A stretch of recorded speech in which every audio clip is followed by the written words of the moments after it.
When the Queen of Sheba spoke to King Solomon, she told him something which I believe was prophetic and which God intends for all of us to hear and apply to ourselves. She told Solomon that God had set him on the throne of Israel so that he could execute justice and righteousness for them. God did this because he loved Israel. In the same way, God has given us gifts so that we can bring blessings to the people around us. God gave King Solomon wealth and honor so that he might bring blessings to the people of Israel by executing justice over them and showing them righteousness. Unfortunately, Solomon chose to use that wealth and honor which God had given him to seek pleasure for himself rather than focusing on bringing the people of Israel closer to God.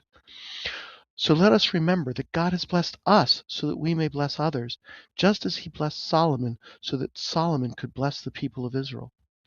When Solomon died and Rehoboam took the throne, Rehoboam made two mistakes. His first mistake was that he rejected the advice of the old men who had been his father's advisors. He rejected the advice of men who were older and wiser than himself. His second mistake was to forget that his job as king was to serve God's people. He thought they were there to serve him. And it struck me as I read this and wrote this out that Rehoboam made one more mistake. Instead of taking counsel with his father's advisors separately from his young friends, Rehoboam should have brought them together to get them to all agree on what course of action he should take.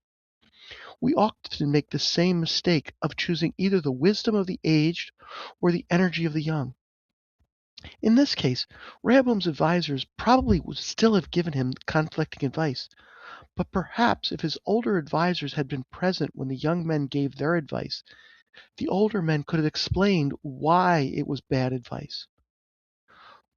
Um, Ultimately, Rehoboam followed the advice of the young men because they told him what he wanted to hear.